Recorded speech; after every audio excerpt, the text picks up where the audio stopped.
So the big question is, why did three teens get murdered in the same location, yet their bodies were found in three distinct locations? And what was this Florida sheriff telling us when he wasn't saying a word?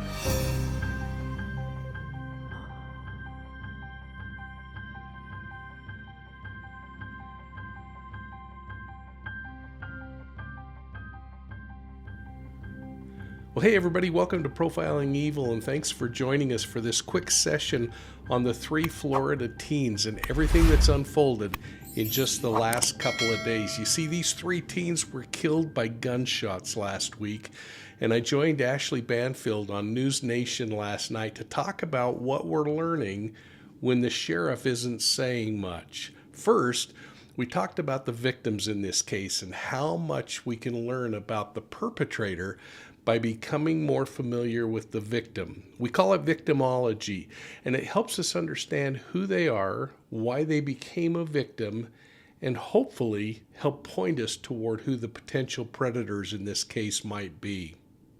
So thank you for that. That really sort of transported me into where each of these crime scenes are located. And let's not forget, there could be another crime scene, because we don't know that each of these kids was killed in the place they were dumped. There could be a fourth, fifth, sixth. They could have been killed in three different locations and dumped in three different locations. There's so much we don't know at this point. I want to bring in Mike King. He is a retired homicide detective, 28 years in law enforcement experience. He's also host of the popular podcast, Profiling Evil. Okay, Mike. So one of the things the sheriff told me exclusively about this was that the bodies were all fully clothed, and now we know that matches what the young kid described, all dressed in black. There was no sex assault at all evident in any of these kids. They were not bound. They were not gagged. Does that help you to sort of move forward in where the police are going with the investigation? I really like hearing that kind of information, because the idea in these kinds of cases is not just to jump out and start wanting to solve the whodunit, but talk about the victimology. Why were these kids selected? And what was it that made up the reasoning behind them becoming a victim? And you talked about it already with the idea that there are multiple crime scenes here. But I'm going to add a little complexity to this too, Ashley, and that is, when we look at crime scenes, we have to look at what the initial contact site was. And it may not be where Layla was found. In that first victim was found near the dumpster in the side of the road. It could have happened somewhere else, a gas station or someplace where, for some reason, the predators and the victims come together in place and time. And then we have to look at the actual crime scenes. And we're seeing three different crime scenes. And that is so interesting. I love the report that we just had, because that matches up with, as I've mapped this out, there's actually a direct south route between victim number one and victim number two, and then a little bit of a dogleg that has to be taken to end up where that third victim is and the vehicle with the final disposal site. And as the sheriff puts all of this together, they're going to start to see a picture evolve that I think is going to help them not only understand why those kids were selected, but then why that certain predator is the person that it'll end up being. So, I really did find it interesting that these victims were disposed in three different locations, and it goes to this idea of staging, or the perpetrators attempting to throw off investigators. Now, it appears that all three victims were killed in the same location at the same time, and yet their bodies were disposed of one by one in three different locations. The first victim, and they've named her, but I'm not going to, is the owner of the car, and she's found near a road, near a dumpster. Now, it really makes me wonder if after the attempted murder on her life, which eventually becomes a murder, occurred, that if we're going to find that there's evidence to support that she was dumped in that trash container, and that somehow as she came to, she crawled out of there and was crawling down the road, I'm assuming in search of help, when she was discovered. Sadly, she died shortly after her discovery. The second victim is really interesting, a male. He was found about 6 miles south of the first victim, in almost a straight line south. You can follow the road that probably makes the most sense that they traveled. He was found on the side of the road and mysteriously was wearing a face mask. Now, again, was this something that had to do with the case? Was it an artifact of him worried about COVID? Or was it more staging, which I think is probably more likely? That became a topic of discussion with Ashley on News Nation. Let's listen. Mike, the other big piece of information that came from the Daily Mail reporter who spoke with the kid who discovered the boy's body on the side of the road, was that he was dressed all in black and that he was wearing a black mask all the way up to his eyes with his black hoodie over. That's how the killers dumped him. Does that give you any indication of where the investigation would go? Yeah, so it's kind of interesting because there's been a little bit of a tip of a hand when they've talked about a possible wannabe gang member or tie to this thing. So you wonder if that might have influenced the actual abduction, and if one of these actually was a individual participating in this entire thing, and that would also point to why they are suggesting that there's possibly more than one predator that's involved. That's why we call you with 28 years of experience. You know what you're talking about. Mike, I'm going to have you back because clearly this mystery is just, we're at the nascence of figuring out what happened here. Thank you for that. Also, can I just give a quick plug for your book? Yeah, thank you. Make sure you check out Mike's book, Deceived, an investigative memoir of the Zion cult. That means I'm also going to call you about Lori Vallow next week. Thank you, Mike. Appreciate it. That's right. Well, the third victim was found inside the vehicle that's owned by the first victim. It was apparently stolen at the time of the homicides, and that vehicle was later dumped in a pond, partially submerged.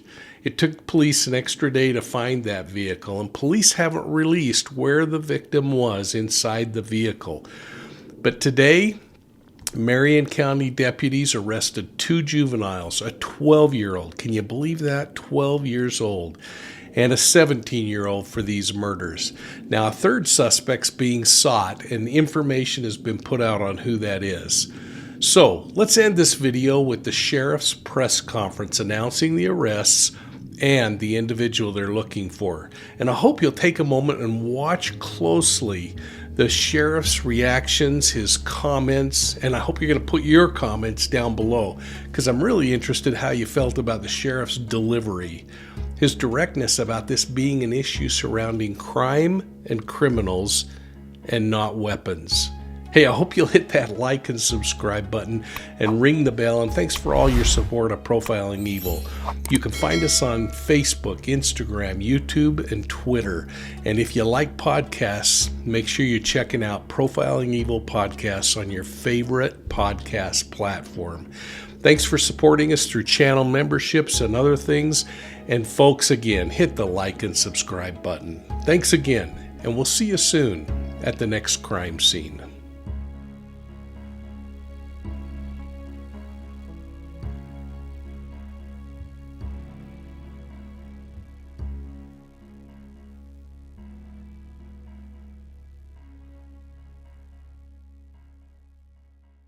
Well, hey folks, it's Mike from Profiling Evil, and I want to share my thoughts about our affiliate, Truthfinder. I use Truthfinder every single day to research the people and the cases that we're talking about here. But you can use it to reconnect with a loved one, find an old friend, or look up your former schoolmates. Now, they make searching really easy, and all you got to do is enter a name, an address, a phone number, or an email. Then you're provided with this really cool list that you can start to explore. Use Truthfinder to figure out who that new neighbor really is, or keep your family safe by checking out the parents in your kids' carpool. Now, many of you use the internet to search out new friends, but you can use Truthfinder to sniff out scammers and online predators, especially before you meet them in person. And folks, we get a small commission when you sign up. It's about enough to buy a small soda, but you gain the ability to satisfy your curiosity, protect your family, and find the truth out about people in your life. Please take advantage of the special Profiling Evil discount code. It's on the screen, and it's also in the description down below. And remember, you can cancel this thing at any time. Now, let's get back to today's crime case. First of all, I appreciate everybody being here. Now, we're here for two reasons. Because of a very extremely tragic incident that has occurred but on the other side of the coin, a conclusion to that tragedy. As all of you are well aware, last Thursday, March 30th, we received a call near Forest Lakes Park, where our first victim, Layla Silvernail, was located suffering from a gunshot wound. She would later succumb to her injuries. The following morning, we responded to a location about a half a mile away and located a second victim deceased on the side of the road from an apparent gunshot wound. Then on Saturday, April 1st, my deputies located Layla's car abandoned and partially submerged in a pond about 9 miles from the location where she was found. My investigators located the third victim inside of the car.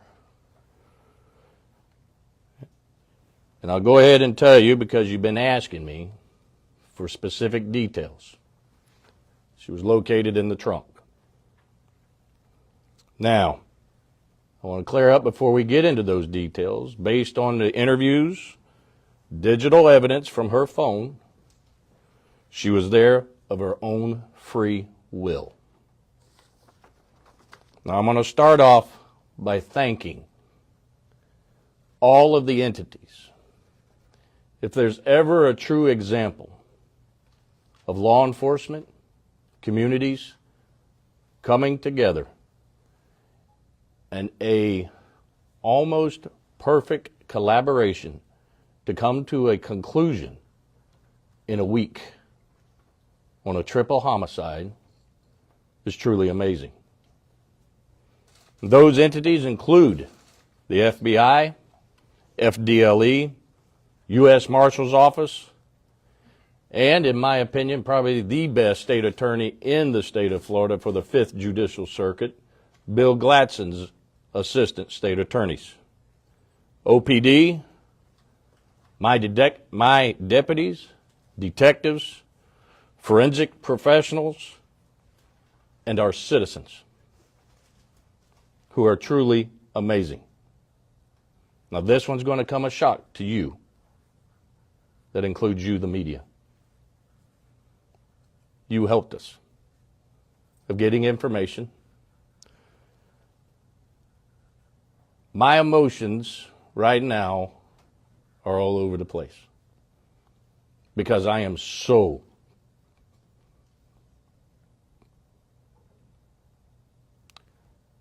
proud of my guys and girls.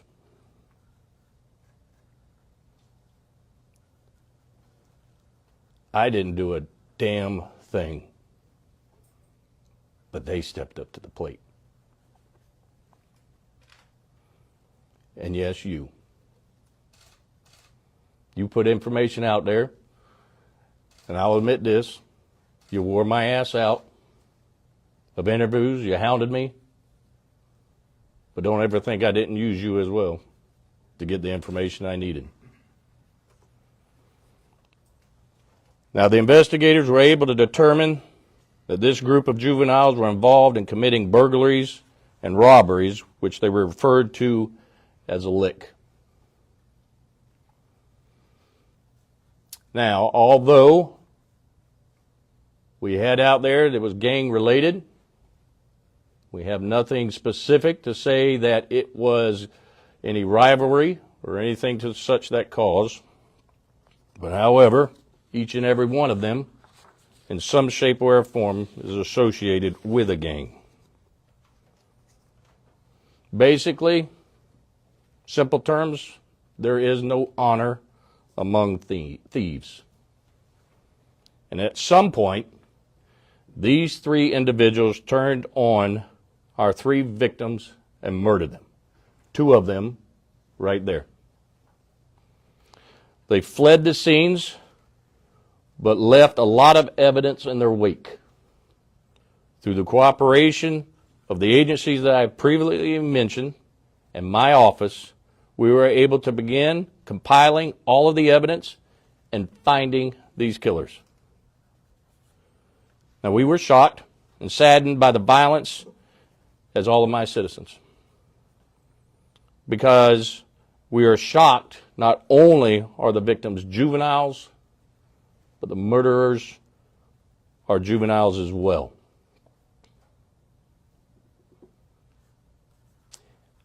I know each of you in the media here and viewers out there probably heard us in law enforcement or even in community events talk about what is the problem. And I'm going to go ahead and address the first thing that I know it's going to come up. Because there are individuals out there viewing, and to include some of you media, that want to blame the one thing that has no ability or the capacity to commit the crime itself. And that's the gun. These individuals committed the crime. Now, what's the solution? I wish I could give you that answer, because this world would be a whole lot better. But the fact is, society fails it. We do not hold our juveniles accountable. We minimize their actions. And let me tell you why I say this. Last night, I had to stare into the eyes of two mothers. It's not their fault. Because what I saw last night was two mothers who are willing to give their sons everything, do everything for them, and give them their own lives. But just like you and I, no matter how much we teach them, because I am a father, I am a father, and I cannot fathom what they were going through.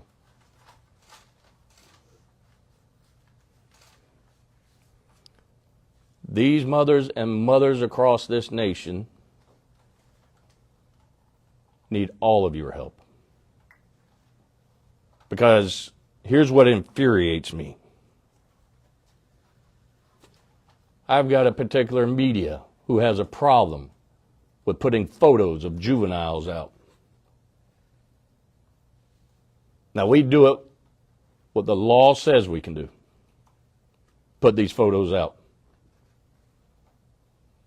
I put myself in the shoes of those mothers because I heard one of them say it. I wish I would have known what this one was doing and who they were, because my kid never would have hung out with them.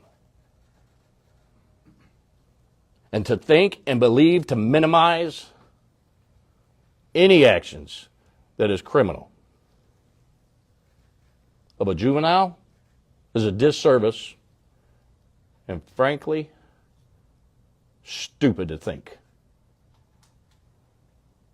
We need to hold them accountable. And then hope that we can change them.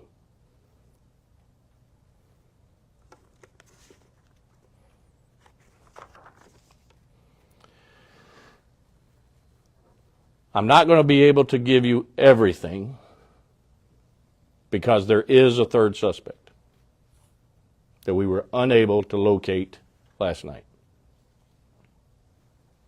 But however, you will receive, you may already have it, the probable cause affidavit that tells you the details of the events that occurred. I will tell you this. I already told you of the witness hearing the gunshots. That is when all three were killed. The suspects were in the vehicle.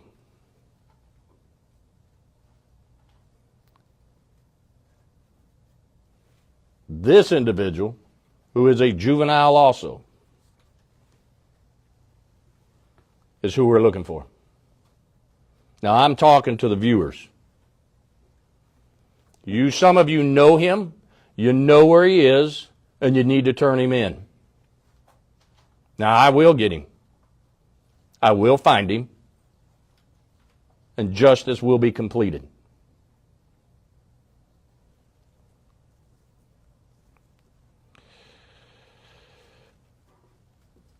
As you can imagine, my thoughts are all over this page right now.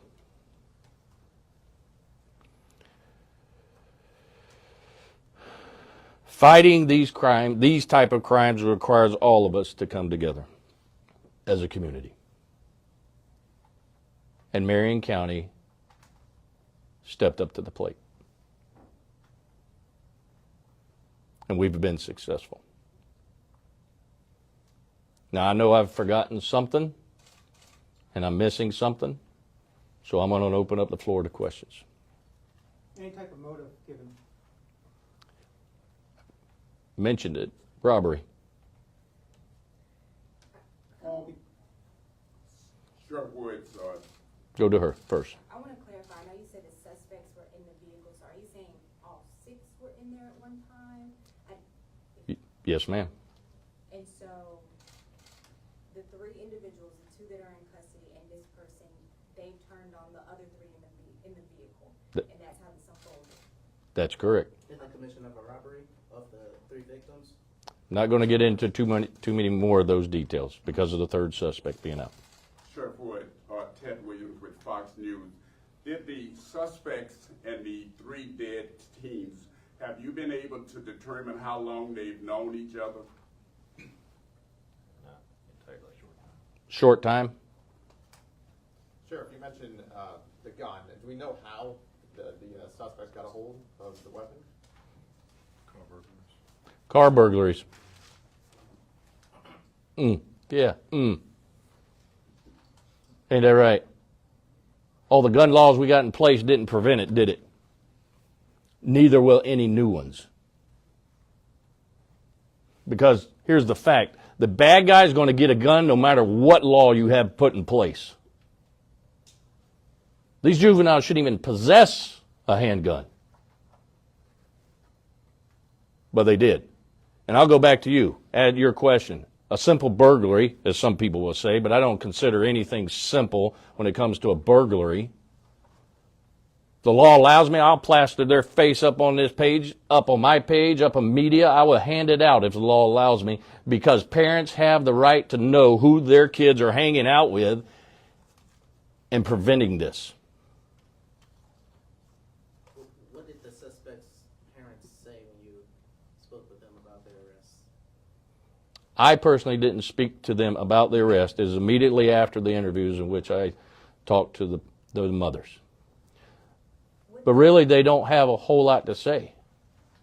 If you're a parent, put yourself in their shoes. Holy hell. Panic. I'm scared to death as a parent. Embarrassed. Ashamed. What do you think they're going to say? Sheriff Woods, do you know if these 3 juveniles will be tried as adults?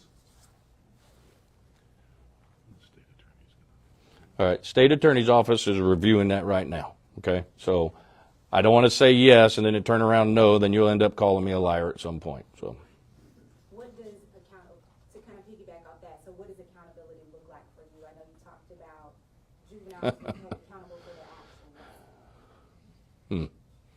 I will refrain an awful lot on that answer to this question, to the full extent of the law.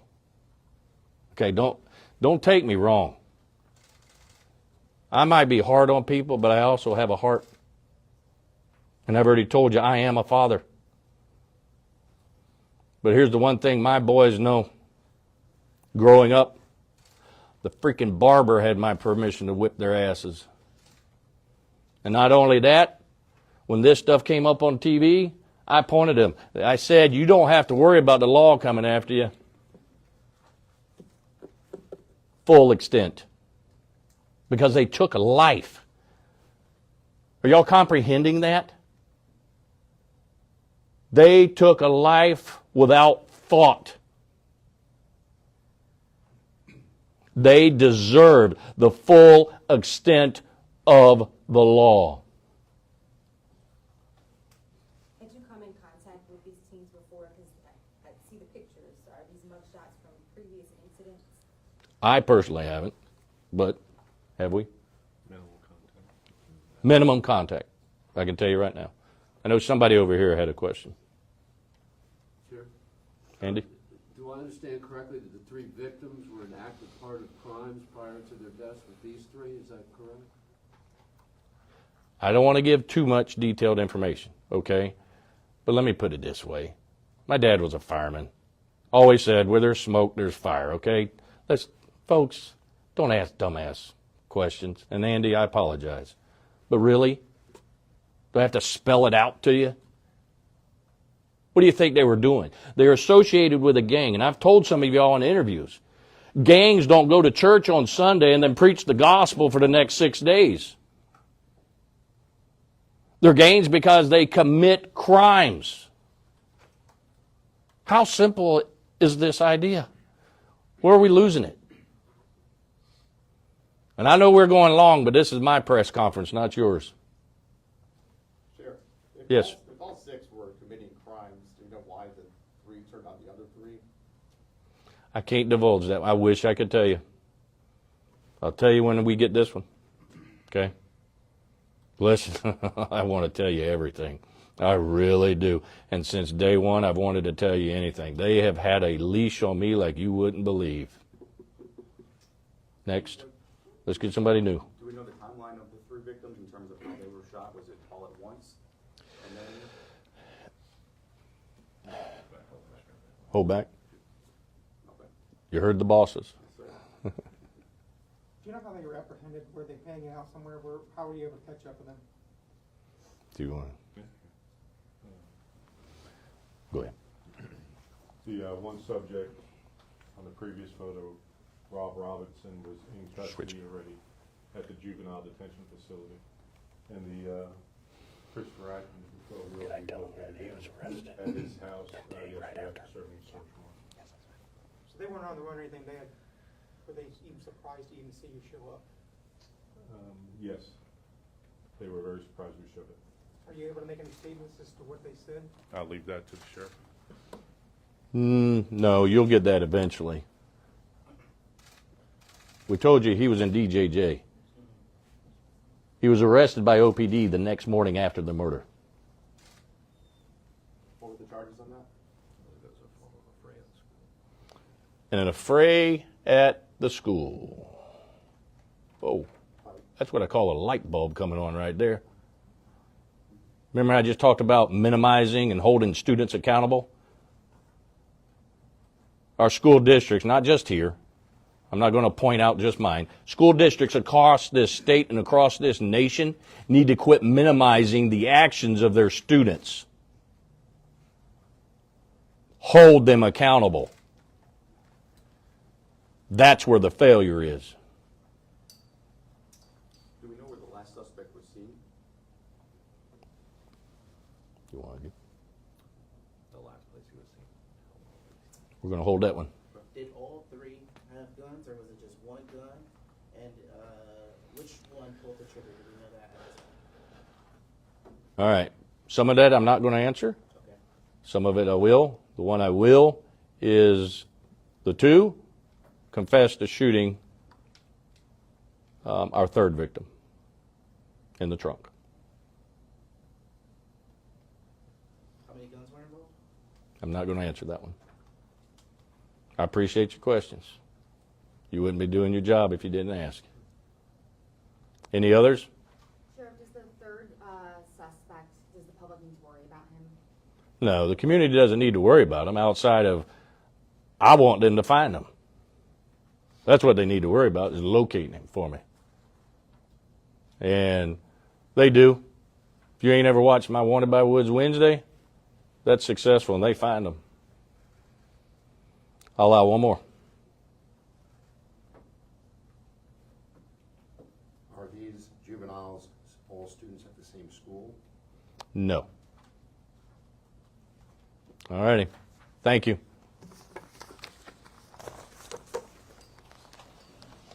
Fox News, is there any way we can get you on camera right away, just for a quick interview right here? Just quickly. Appreciate the update.